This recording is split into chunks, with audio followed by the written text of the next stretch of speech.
Bueno, continuamos con Kepler, quien si bien era, pues era menor que Brahe, eventualmente va, pues no era tan menor que Brahe, pero va a tomar el trabajo de la vida de Brahe y va entonces a darle un armazón matemática que es lo que va a poder abrir las puertas a la mecánica celeste más adelante que trae Newton.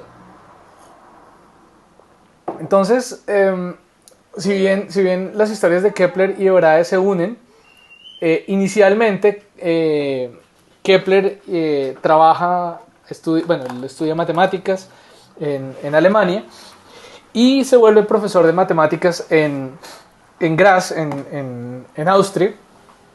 Y después de trabajar y leer la obra de Copérnico, pues de hecho relativamente joven, de 25 años, él comienza a pensar en el sentido matemático, en el sentido estético de las aseveraciones de Copérnico y comienza a pensar que eso sí tiene sentido. Y comienza a pensar, la matemática tiene que tener algo que ver con eso, de una manera como estética, no simplemente como modelos y epiciclos y epiciclos y epiciclos, sino como alguna noción de orden, alguna relación para lo que decía el copernicanismo. Lo que hace es publicar una primera obra con algo que descubrió que resultó ser simplemente una coincidencia, pero es lo que lo metió, digamos, en este mundo. Y es que recordemos que Copérnico había calculado las distancias, o sea, si uno le crea el modelo copernicano, las distancias del Sol a los diferentes planetas, que tienen ciertos valores muy específicos, la distancia del Sol a ciertos planetas. O sea, todos comparados con la distancia Tierra-Sol, que es una unidad astronómica. Perdón, he hecho aquí de para atrás. Venus 0.7, Tierra 1, Marte 1.5, todo esto es en términos de la distancia de la Tierra-Sol, Júpiter 5, Saturno casi 10. Entonces, Kepler descubre, digamos, una relación matemática aproximada entre los planetas, la órbita que tienen, la distancia de la órbita que tienen respecto al Sol, mutuamente. Es una relación matemática. Obviamente yo miro estos números que vemos aquí y yo no veo ninguna relación matemática entre ellos, pero Kepler sí vio una, que como repito, insisto, no resultó ser particularmente interesante desde el punto de vista físico y astronómico, pero fue lo que lo encaminó por el sendero de la astronomía. Entonces vamos a mirar la siguiente animación. Ah, no, todavía no. Sí, aquí está. Vamos a ver esta animación. De hecho ya la tenía aquí abierta. Me disculpan. Me voy por acá. Listo. Entonces, la idea es la siguiente. Es que si uno se imagina una esfera, que es la esfera que carga a Mercurio alrededor del Sol, no es el planeta Mercurio, es la esfera de la órbita. O sea, imagínense a Mercurio dando vueltas alrededor de esta órbita aquí, circularmente. ¿Listo? Como por este bordecito, como por el ecuador de esta esfera, alrededor del Sol. El Sol está por acá en la mitad. Entonces Mercurio está dando vueltas en esta órbita. Y entonces a Kepler se le ocurre, ¿qué pasa si ponemos una figura geométrica aquí? ¿Listo? Una de estas figuras geométricas poliedros conocidos en ese momento. De manera que justo toque con sus paredes o con sus aristas esa esfera. Y entonces él dice, bueno, vamos a poner... Ay, ¿qué pasó? se me dañó esto. ¿Qué pasó? Ya. Entonces él dice, pongamos alrededor de... Me disculpan que me falló un poquito aquí la animación. Y ahora sí. Entonces pongamos un octaedro. De manera que las paredes del octaedro den justo contra la esfera de la órbita de Mercurio. Un octaedro lo tenemos acá. A ver si lo vemos por acá. Como estos famosos dados de 8 caras. Los que jueguen rol seguramente estarán familiarizados con estos dados. Entonces pongamos una de estas figuritas para que sea lo más compacta posible, que justo con sus paredes, con sus lados, toque los bordes de la esfera de Mercurio. Y vamos a poner una esfera alrededor, o sea, con la distancia que se genera, la distancia geométrica que se genera entonces de punta a punta, De nuevo, claro, es una distancia que es mayor que la esfera anterior, ¿cierto? Porque el objetivo es que tenemos un objeto que es más grande que la esfera, entonces que la esfera inicial, entonces vamos a poner otra esfera alrededor de la órbita de Mercurio. Y entonces pongo una esfera cuyo diámetro es la distancia de punta a punta del octaedro, donde el octaedro está alrededor de la esfera de Mercurio. Y si hacemos las cuentas, nos damos cuenta que efectivamente esa es la proporción que hay aproximadamente entre la distancia de la Tierra a Mercurio y la distancia que hay de la Tierra, del Sol a Mercurio y del Sol a Venus. Y esa es una buena predicción de dónde encuentro a Venus. O sea, cojo la órbita de Mercurio, pongo un octaedro alrededor y encuentro el diámetro inmediatamente de la órbita de Venus. O sea, voy a buscar a Venus y efectivamente ese es su diámetro de la órbita. ¿Listo? Obviamente, ¿por qué se escoge el octaedro? Pues porque es el que cuadra, porque si escojo otra figura ya no funciona. Por eso es que digo, no es un modelo físico real, es simplemente una coincidencia numérica. Pero continuemos. Entonces, ahora, alrededor de la esfera de Venus, vamos a poner, si esto me funciona, otra figura geométrica. ¿Cuál? Vamos a poner en particular esta figura de acá, a ver si la alcanzamos a ver. Esta, que es un icosaedro, tiene 20 lados, es el dado de 20, es el dado para golpear, el dado de 20. ¿Listo? Entonces, si ponemos un icosaedro a que a que sus paredes toquen la esfera de Venus y armamos una esfera alrededor de este icosaedro, entonces vamos a encontrar a la Tierra. ¿Sí? Poco sorprendentemente, digamos, la razón es porque de hecho este icosaedro, como nos damos cuenta, es bastante parecido a una esfera, entonces no genera una diferencia tan grande entre esas dos esferas, así como no hay una diferencia particularmente grande entre la órbita de Venus y la órbita de la Tierra. Pero lo cierto es que aproximadamente coincide. Como vamos a ver, ahorita vamos a ver una tabla con todos esos números, simplemente estoy describiendo ahora el procedimiento. Entonces ahora continuemos, ahora miremos de la Tierra a Marte. Desde la Tierra a Marte, si yo pusiera otro icosaedro, por ejemplo, me escacharía, porque el icosaedro, lo que digo es que me generaría una esfera demasiado parecida a la esfera de la órbita de la Tierra. No es la esfera de la Tierra, es la esfera de la órbita de la Tierra alrededor del Sol. No se nos olvide. Distancia, o sea, lo que estamos tratando de predecir es las distancias de los planetas al Sol, por medio de este análisis. Entonces, como la Tierra y Marte no están tan pegados, entonces me toca buscar otro poliedro que se preste mejor para esta necesidad. Y entonces va a ser el dodecaedro. El dodecaedro, como se pueden dar cuenta, es un poquito más rugosito. Y entonces por esa razón no es tan parecido a la esfera como el icosaedro, entonces me va a generar una distancia un poco más amplia. Entonces efectivamente hago una esfera alrededor de ese dodecaedro que está alrededor de la esfera de la Tierra y encuentro la órbita de Marte, la esfera que me describe la órbita de Marte. Recuerden que cada una de estas esferas es un planeta dando vueltas alrededor del Sol. ¿Listo? O sea, dando vueltas alrededor del Sol, alrededor del ecuador de cada una de estas esferas. Y el Sol por allá en la mitad. ¿Sí? Recuerden que igual en ese momento se pensaba, o bueno, digamos, no se pensaba, pero no estaba muy absurdo pensar que, dado que las estrellas están en una esfera celeste, entonces los planetas también estaban en esferas dando vueltas. Recordando las ideas antiguas, ¿no? De las esferas de Eudoxo. No son la misma idea, pero digamos similares. Ahora, de Marte a Júpiter hay una distancia grande. Entonces me toca meter un poliedro que ocupe un montón de espacio, mucho más espacio. Y entonces un poliedro que ocupa mucho más espacio, o sea, que se parece menos a una esfera, porque entre más se parezca a una esfera, me va a predecir una distancia más corta. Pero necesito que las distancias sean bien diferentes, entonces voy a coger un poliedro que no se parezca nada a una esfera. Obviamente, entre más lados tenga, más se parece a la esfera, entre menos lados tenga, menos se parece a la esfera. Entonces voy a coger un tetraedro, tiene 4 lados, este es un dado de 4, es el daño que hace una daga, un D4.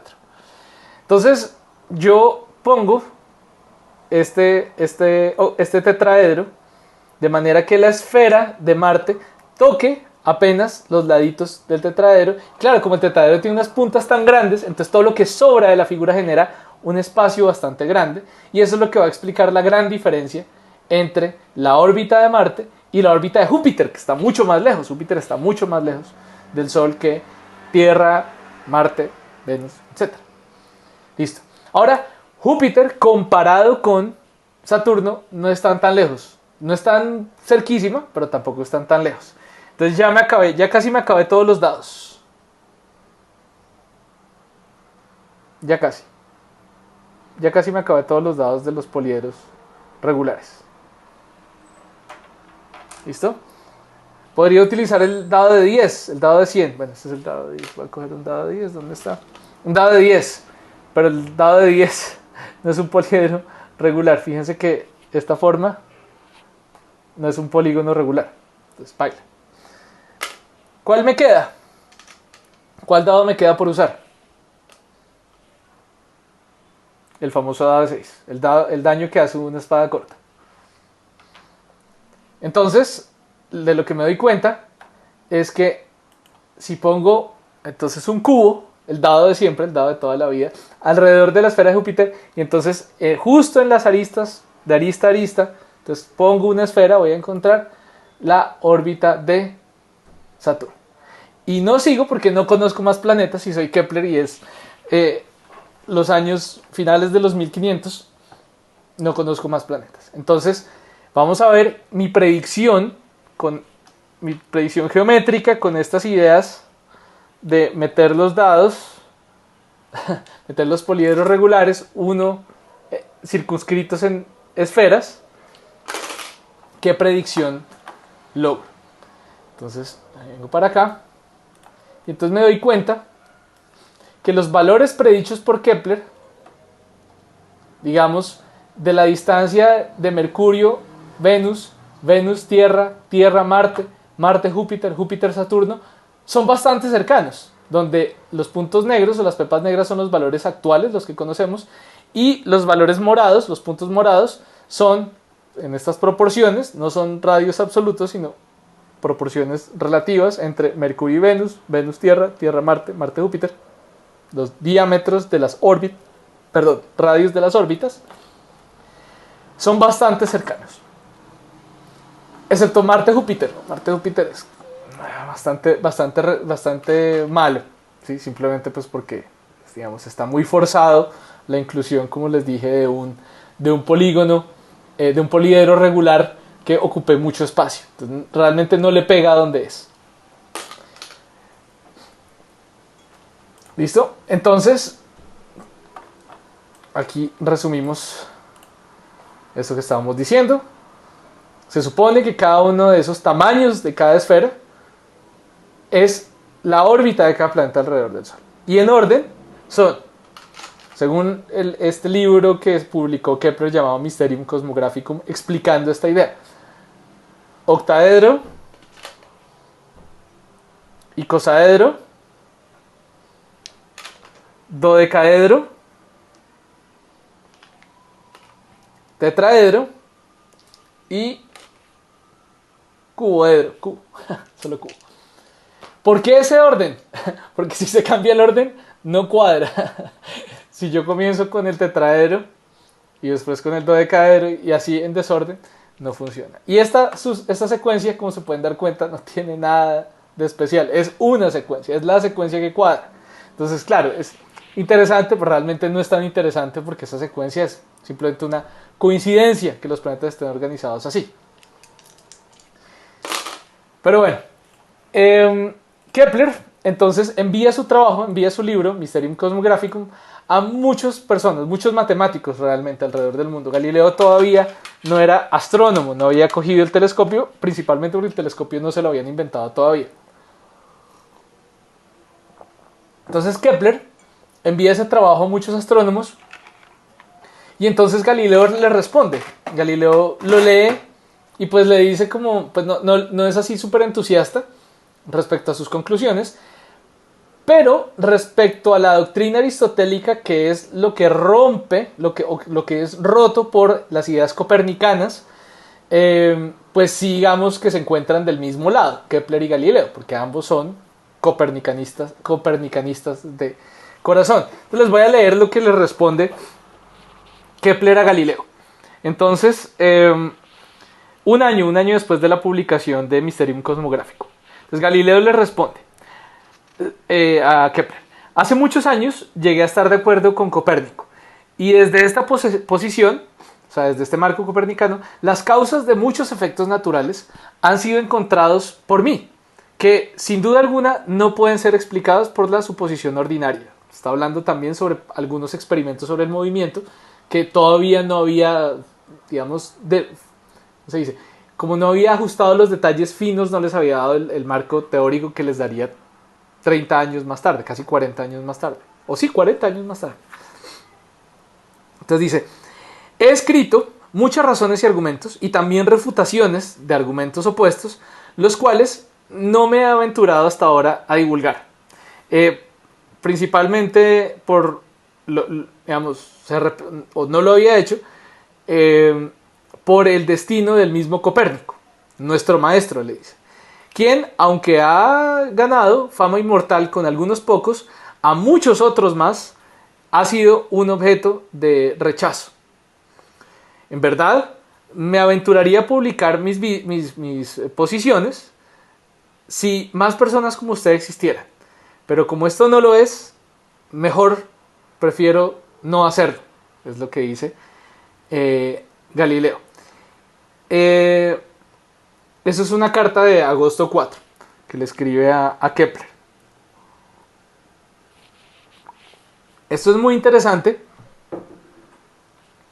porque en este momento ya Galileo tenía, como ya había estudiado, parece, todas estas ideas contra el aristotelianismo, y ya se había convencido a sí mismo que el aristotelianismo no era correcto. Pero pues aún así, pues hablaba del destino de Copérnico, que Copérnico en sí mismo él se murió sin enterarse del lío que había armado. Pero la imagen de Copérnico es a la que se refiere Galileo acá. O sea, el destino de las ideas de Copérnico, más que del mismo Copérnico. El destino de Copérnico, el destino de las ideas de Copérnico. Entonces después, en octubre, le responde Kepler. Kepler le dice: preséntate con tus pruebas. Con las fuerzas combinadas, con nuestras fuerzas combinadas, debemos empujar el carro. Debemos empujar la carreta. Con tus pruebas puedes ayudarle a tus compañeros, o sea, los compañeros anti-aristotélicos, quienes ahora sufren de juicios no poco justos. Sugiero una acción bien dirigida para crear una impresión de influencia, para poder, digamos, alentar a mentes miedosas o temerosas. Confía, Galilei, y procede. Si tengo razón, solo muy pocos matemáticos en Europa nos rechazarán.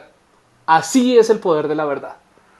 Kepler, pues, tipo, poco más entusiasta que Galileo, pues un poco más confiado de la verdad de la matemática, mientras que tal vez Galileo estaba pensando más desde el punto de vista de la física, tal vez.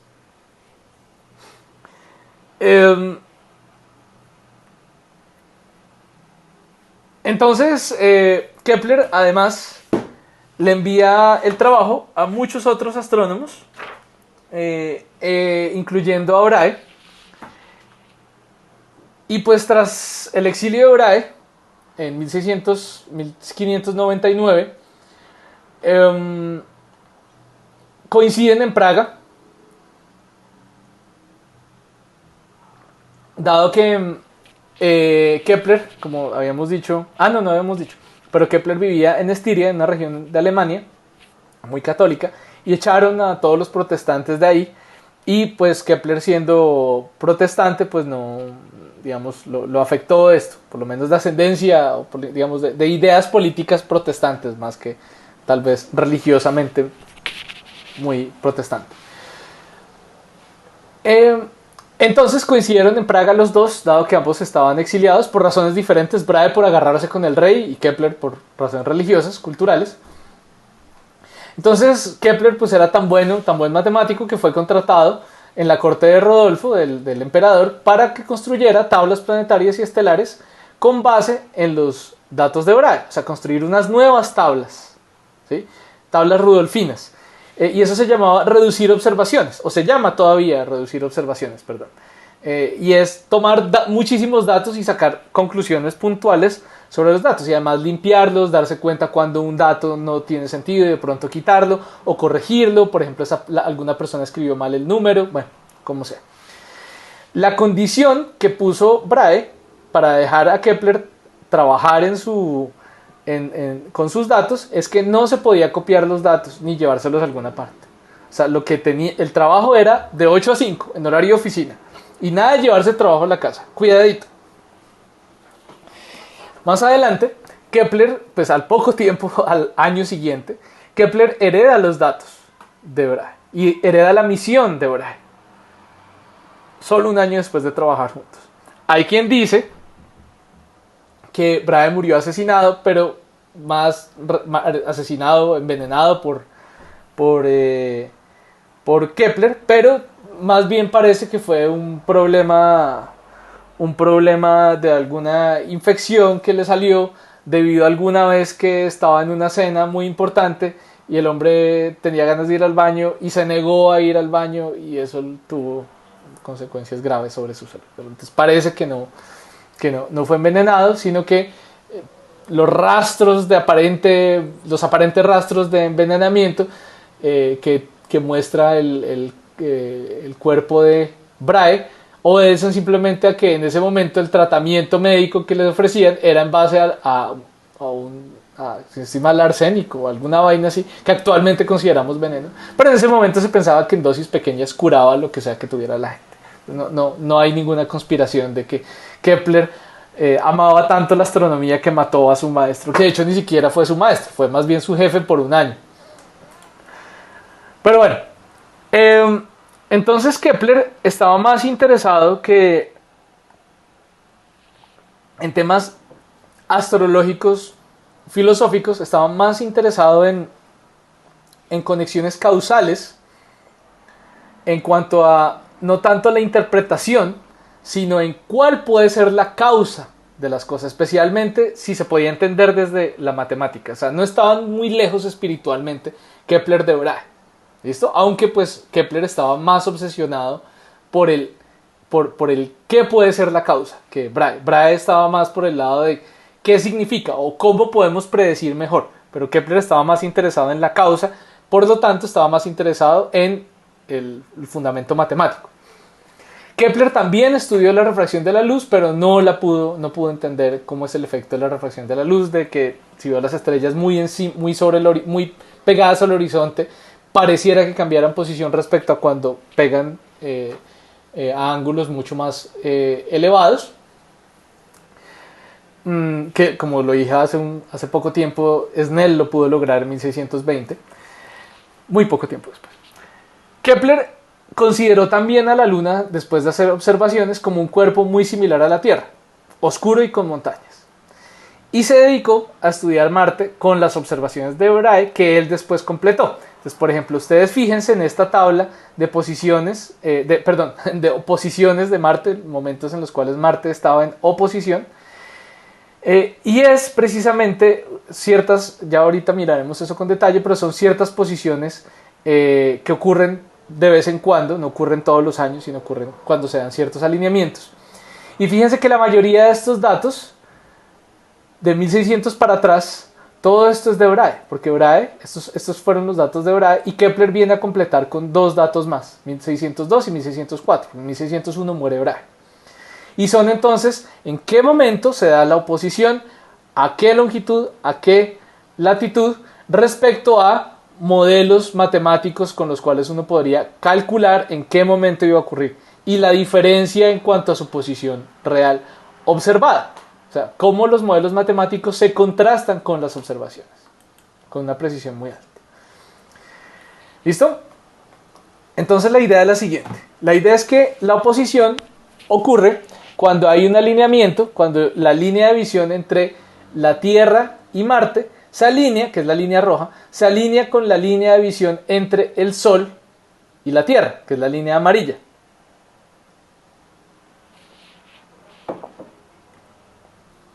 ¿Sí? Entonces es cuando los tres están perfectamente alineados. No significa que esa sea la distancia más corta, porque eso depende realmente de la posición de la, relativa de la órbita, y como se pueden imaginar, como se pueden dar cuenta, ocurre en direcciones diferentes de la eclíptica.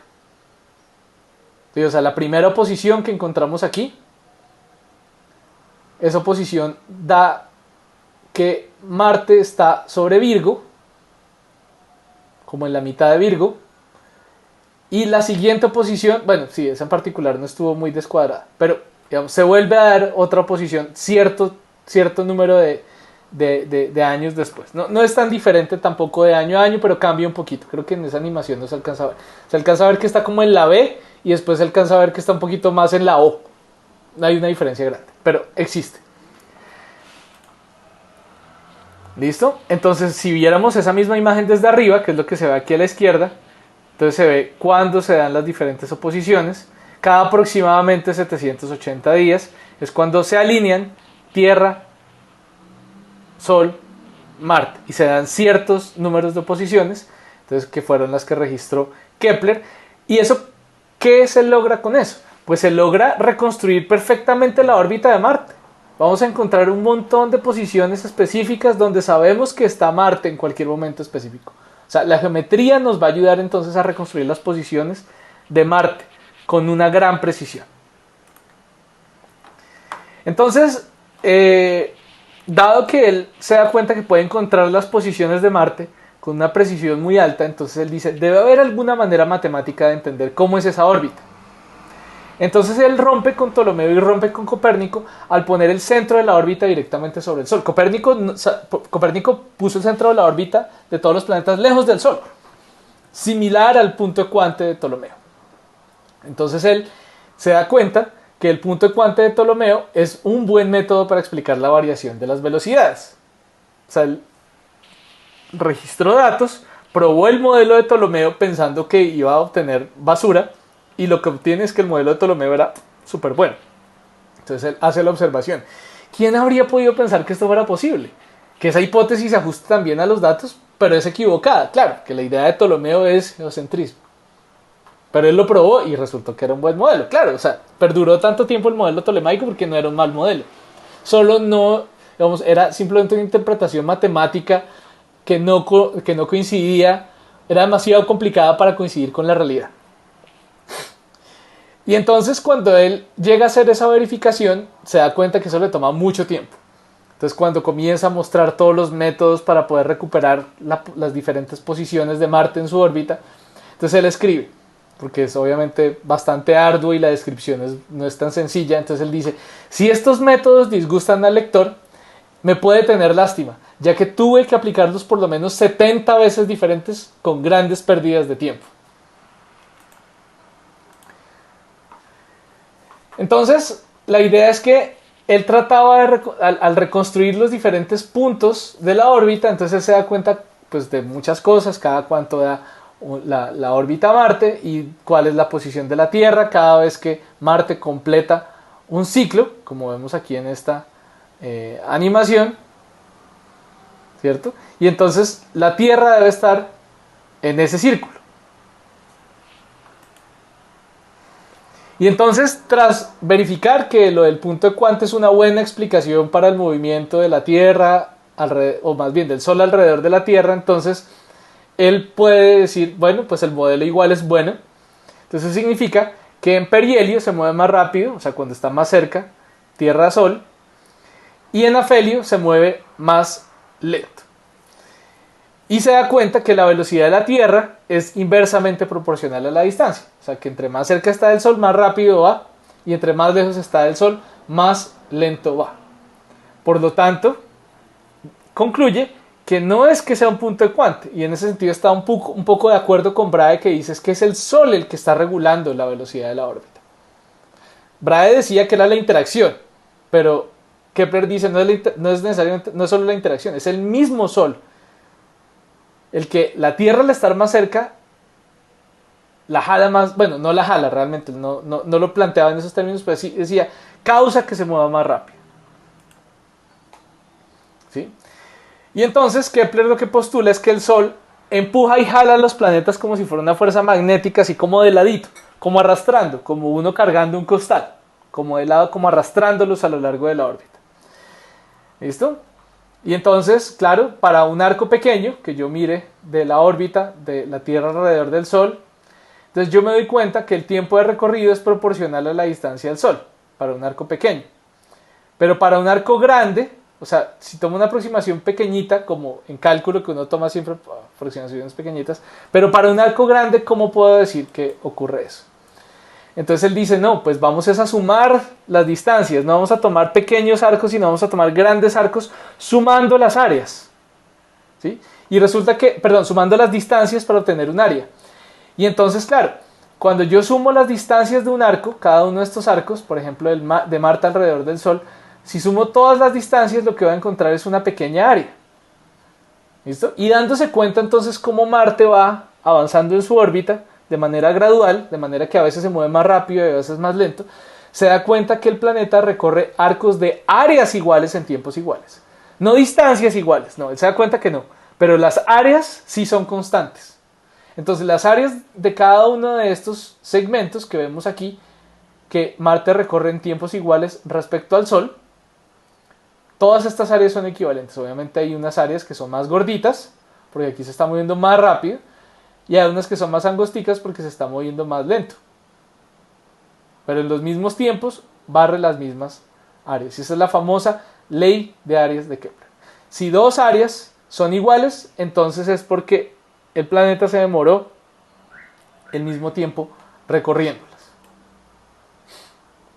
Y entonces Kepler lo que intentó hacer es tratar de ajustar una órbita circular alrededor de los puntos donde él sabía que estaba Marte en distintas oposiciones.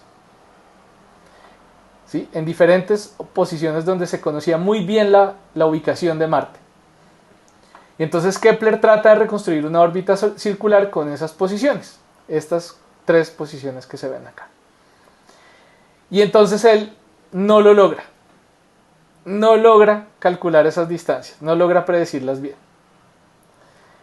Entonces, al tratar de predecirlas, él se da cuenta que la diferencia entre donde deberían estar y donde realmente está el planeta Marte, la diferencia es grande, la diferencia es de varios millones de kilómetros. Miles y millones de kilómetros, ¿sí? En diferentes posiciones. O sea, tratando de ajustar la órbita circular, él se da cuenta que esa órbita no es circular, porque las posiciones no cuadran.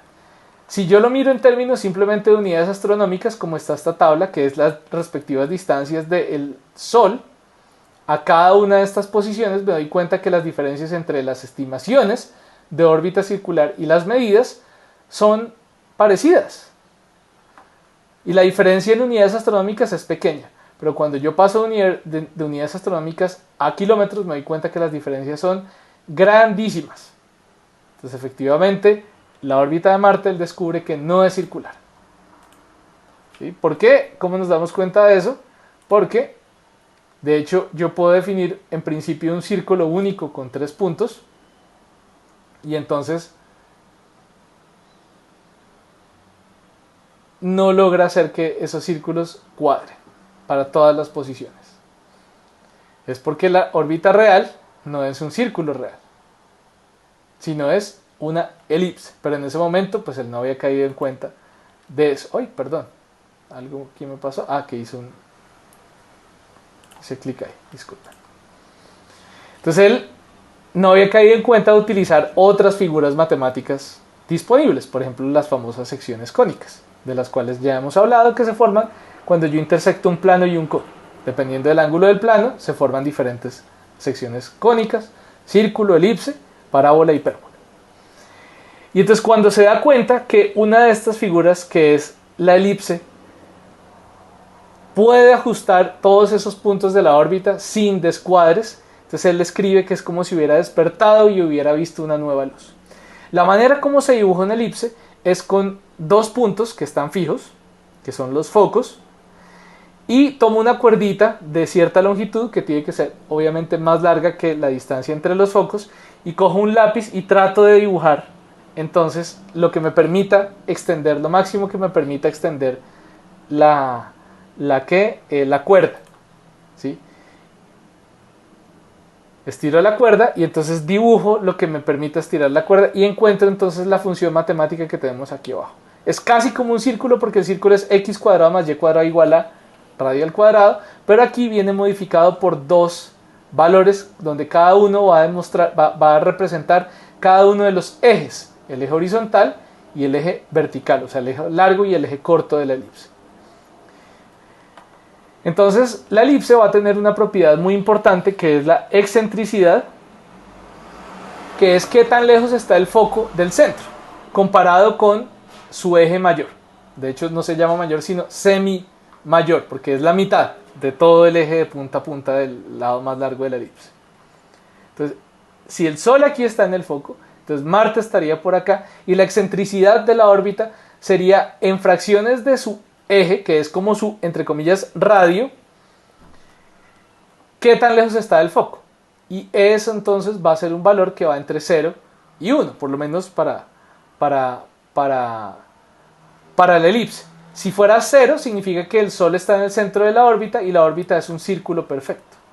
Pero si está lejos, entonces ya comienzo a tener, es más bien como una elipse cada vez más aplastada y aplastada, o más alargada y alargada, dependiendo cómo la mire. Entonces, con esto, ya por la misma época que Galileo estaba cogiendo el telescopio por primera vez para observar el cielo, entonces Kepler publica este libro, La astronomía nueva, no renovada, sino nueva, ¿sí? Que es un tratado de la física celeste con comentarios de los movimientos de Marte y observaciones hechas por Tycho Brahe. ¿Sí? Ese es el libro que él publica. Y entonces se resumen en las leyes, las ideas de ese libro se resumen en las leyes de Kepler. La primera ley de Kepler es entonces que los planetas todos, pero empezando por Marte, se mueven alrededor del Sol en una elipse con el Sol en un foco. Y él se da cuenta que esto tiene una precisión altísima, mucho mejor que cualquier modelo de Copérnico, de Ptolomeo, es lo mejor. Y él rompe con esa tradición de solo usar círculos para explicar las órbitas planetarias. ¿Listo? La segunda ley es la ley de Arias, ¿sí? La que dice que el paso del planeta alrededor del Sol, la tasa de movimiento de ese planeta, de su arco que se recorre, no depende de la longitud del arco, sino del área subtendida por el planeta en ese recorrido. Y dice, esas áreas iguales van a ser recorridas en tiempos iguales. ¿Listo? Él se va a dar cuenta que lo mismo aplica para el Sol y la Tierra, en cuanto a que la Tierra entonces también va a tener una excentricidad en su órbita alrededor del Sol, muy pequeña, como se pueden dar cuenta. Apenas de 1 o 2 partes en 1000, como pueden ver acá. ¿Sí? O sea que está muy alejado del foco del centro de la órbita, pero suficiente para explicar muy bien cómo es esta órbita. ¿Listo? Para cualquier planeta.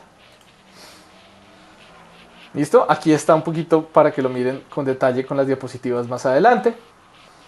Bueno, él deja hasta ahí porque solo había hecho los cálculos para Marte, lo que le costó muchísimo tiempo, como vimos.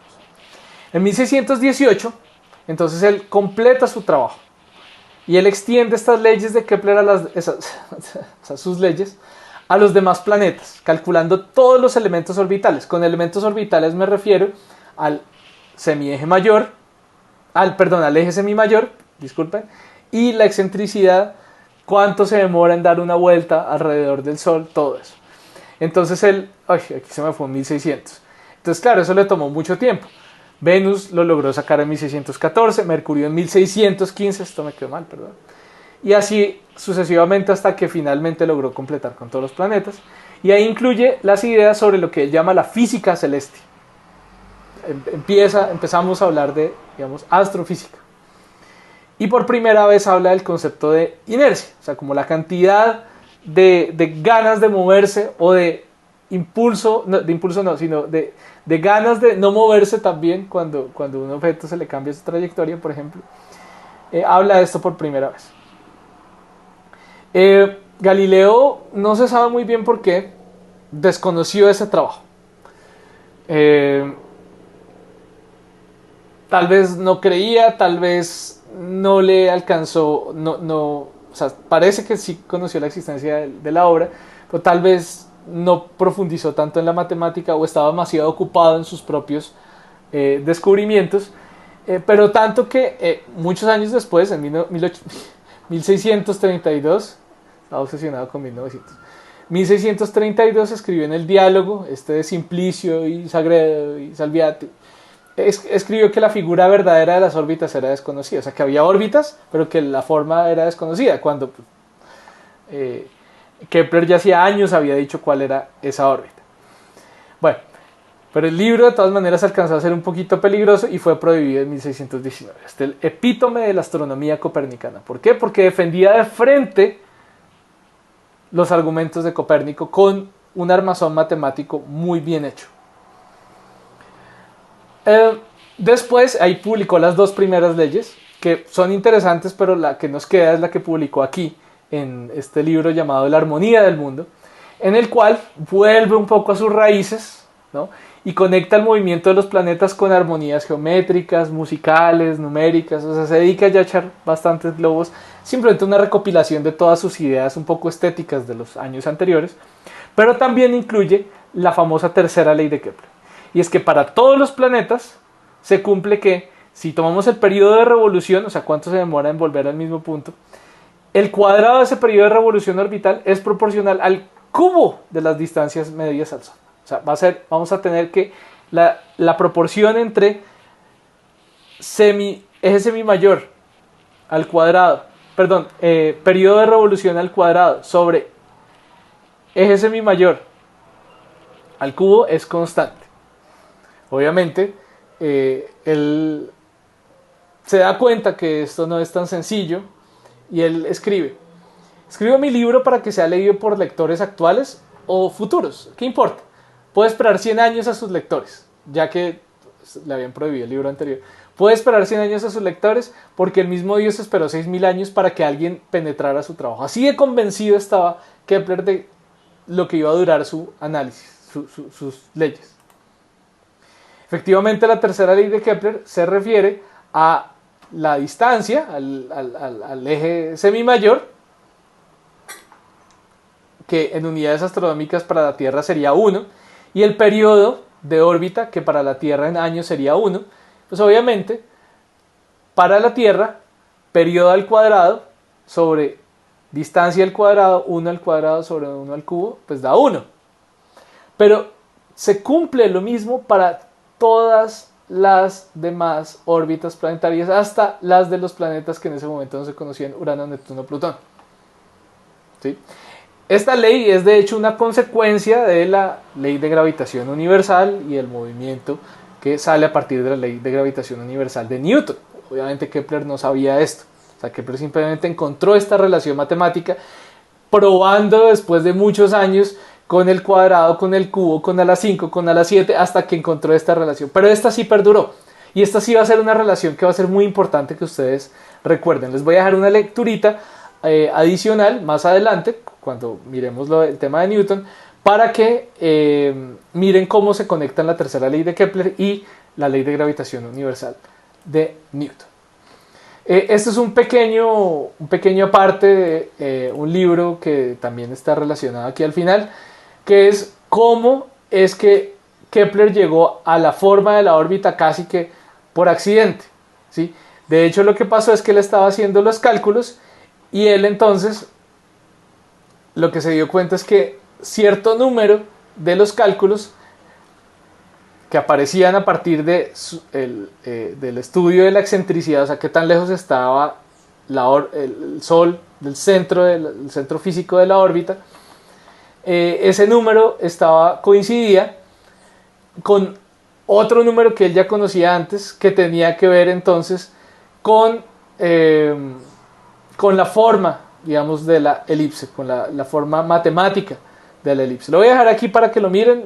No es tan trivial, pero me parece interesante para que lo detallen por lo menos más adelante cuando lean las diapositivas, o si quieren le dan pausa acá y leen un momentico. Es simplemente un adicional que me parece muy interesante, cómo Kepler llegó al resultado casi por casualidad. Obviamente más por tenacidad que por casualidad. ¿Listo? Y bueno, esta es simplemente la figura que acompaña la diapositiva anterior, que viene de este libro, que es otra historia de la matemática diferente al que está en la diapositiva, en la bibliografía principal, pero que tiene algunos apartes curiosos, que es este. Y con esto ya terminamos este tema por ahora.